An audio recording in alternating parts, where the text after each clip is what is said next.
अब जैसे आपके ऊपर किसी ने एक इल्ज़ाम लगाया कि आपने ये किया है, और जब आप जानते हो आपने नहीं किया, तो सिर्फ उस एक इल्ज़ाम के बेस पे कैसा ट्रीट किया जाता है आपको, चाहे वो थाने में हो चाहे वो कहीं पे भी हो? आपके ऊपर जैसे एलिगेशन लगता है ना, सबसे पहले तो आपके आस पड़ोस के सामने आप क्रिमिनल हो जाते हो। वो ये भी वेरीफाई नहीं करेंगे, उनको तो पता भी नहीं है कि थाने में लिखा क्या गया है, पर्चे में लिखा क्या गया है। बस इतना देख लिया कि इनके लिए पुलिस आई थी और बस ये क्रिमिनल, इनसे दूरी बना के रखो। पहले तो जैसे ही आपके ऊपर या आपके परिवार के ऊपर केस होता है ना, सबसे पहले साथ छोड़ने वाले आपके परिवार के लोग ही होते हैं।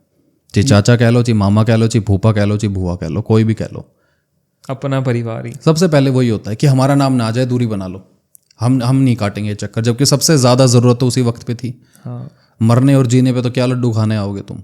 हाँ हाँ हाँ। ये होता है। तो लड़के के लिए कुछ नहीं होता भाई, मैं गया अपनी बात रखी, कुछ टाइम वो केस वेस चला, बट अभी वो जो भाई हैं वो निपट रहे हैं उस चीज़ से, हमारा तो नाम बाहर आ गया खैर। बट ये है कि हाँ, एक रिश्ते में खटास पैदा हो जाती है। आप सोच के देखो, वो शुक्र है भगवान का कि लवली की फैमिली बहुत अच्छे से उस चीज़ को समझ पाई, वरना अगर कोई लड़की की फैमिली ये कहती कि मेरी बेटी 4 दिन बाद ही थाने में कैसे जाके खड़ी हो गई, टूट सकता था ना। सोच के देखो कितना आसान है। आपके ऊपर आपको थाने में पहुंचाने के लिए सिर्फ 2 लेटर काफ़ी हैं, रेप किया, इतना ही बहुत है। और उस पर कोई मतलब वेरिफिकेशन वगैरह तो सब बात की बातें हैं, पहले आपकी मैं आपको, आप हंसोगे इस बात पे, मैंने एक पुलिस वाले से बात पूछी थी। मैं बैठा था किसी के साथ, मैंने बोला भाई अगर मेरे ऊपर कल को कोई रेप केस लगा दे, मेरे को बस ऐसे ही पूछने का मन है, तो मैं क्या करूँ? पहला वर्ड आपके पास आऊँ? कह रहा नहीं, गलती से भी थाने मत आना, भाग जाना। ये वर्ड है उनके, जिनको खड़ा किया है रक्षा करने के लिए या सेफ्टी के लिए या आपको बचाने के लिए, वही कह रहा है कि हमारे पास मत आना, भाग जाना, वकील पकड़ना कोई। और वकील फिर क्या होता है, फिर वो घिसेंगे आपको, रगड़ते रहो। क्योंकि ना यहाँ पे सबसे ज़्यादा मेरे को ये चीज़ लगती है कि हमारे यहाँ ना इतना होता है, क्योंकि आपने तो शायद इस चीज़ को खुद एक्सपीरियंस किया है, तो आपसे बेहतर कौन ही जानेगा कि जब एक बेबुनियाद इल्ज़ाम की वजह से, जिसका कोई स्टैंडिंग नहीं, कोई सर नहीं, कोई पैर नहीं, उसकी वजह से जब आपके घर के नीचे पुलिस आए ना, एक तो ना हमारे यहाँ पे ये माना जाता है कि अगर इनकी गली में इनके घर के नीचे पुलिस आई है तो भैया ये तो बहुत ही घटिया लोग हैं, कोई आस पड़ोसी कुछ कंफर्म नहीं करता, कुछ नहीं करता। तो उस वक्त पे आपको कैसी फीलिंग हो रही थी कि यार मतलब कुछ नहीं किया यार, सब अच्छा चल रहा था, ये एकदम से किसी ने कुछ बोला और सारी इज्जत धरी रह गई, वो जो सारी बातें करते थे वो सब धरी रह गई।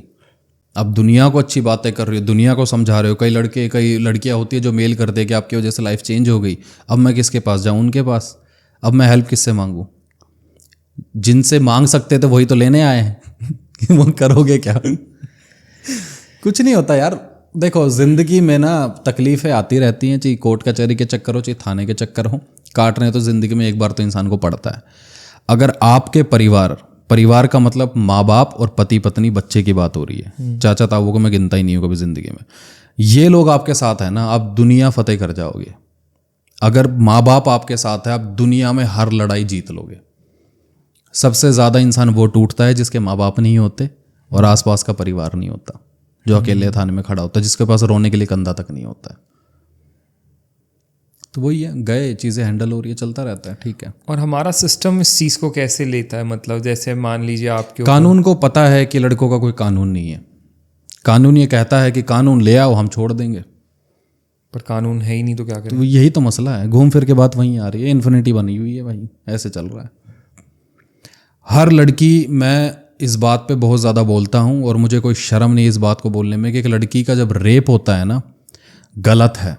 जिसने रेप किया है साले को चौराहे पे नंगा करके गोली मार दो, हाथ पांव काट के फेंक दो, गलत है। लेकिन हर लड़का रेपिस्ट नहीं होता है। एक लड़की का रेप होता है, इंस्टाग्राम पे ट्रेंड चल पड़ता कि सारे लड़के रेपिस्ट होते हैं, और इसका फ़ायदा इतना हो गया है कि अब लड़के पैदा ही होने कम हो गया। आपने भी सुना होगा कि रेशो बहुत कम हो गई, लड़के बहुत कम पैदा हो रहे हैं। हेट मेन वाला हैशटैग स्टार्ट हो जाता है ऑल ओवर।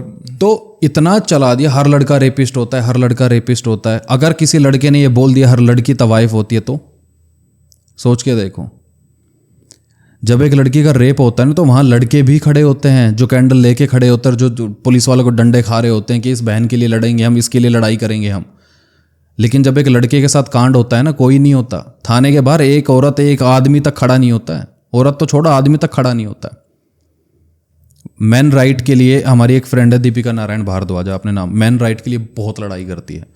हम तो 0.001% सिर्फ बातें कर रहे हैं। वो लड़ती है इन फ्रंट होके, थानों में जाती है, कोर्ट में जाती है, लड़ती है और दिन रात ऐसे ऐसे केसेस देखती हैं।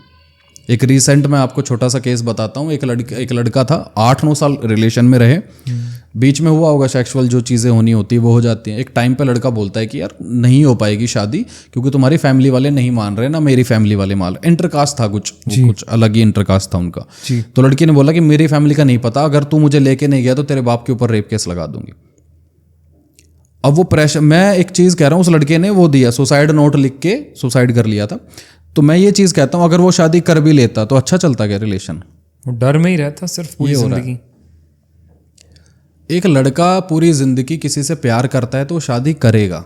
गिने चुने 15-20 लड़के होंगे जो सिर्फ यूज कर रहे हैं और लड़की को पता होता है वो यूज कर रहा है।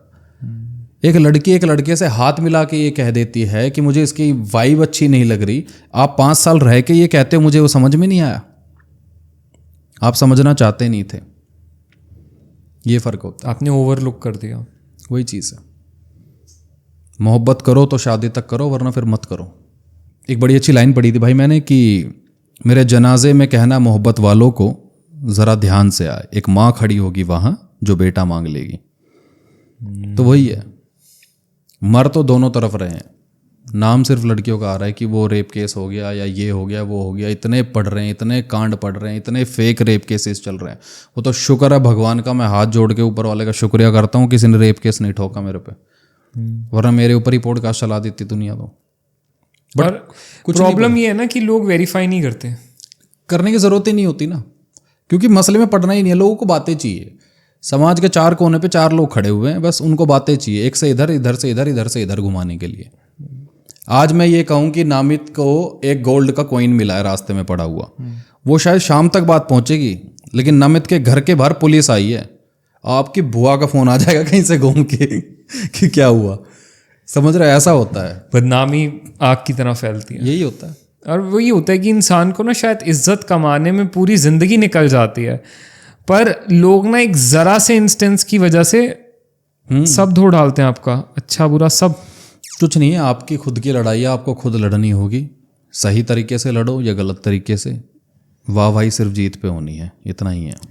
तो कभी ऐसा भी होता है, जैसे आप काफ़ी कोर्ट्स वगैरह में गए होंगे अपने केसेस के रीज़न से, कि लड़कियों के ऊपर भी फॉल्स एलिगेशंस लगाए जा रहे हो लड़कों की तरफ से? लड़कियों के ऊपर रेप चार्जेस तो खैर नहीं लगेंगे, बट वैसे चीट करने का भी बहुत होता है। कई लड़के होते हैं जो पैसों के लिए लड़कियों का यूज़ कर लेते हैं, कई लड़के होते हैं जो सेक्सुअल डिज़ायर के लिए लड़कियों का यूज़ कर लेते हैं। हाँ, उनको सज़ा दो, उनको मारो सालों को, मैं तो ये कहता हूँ चीर दो बीच में से, बट उनकी आड़ में जो सही लोग अंदर जा रहे हैं वो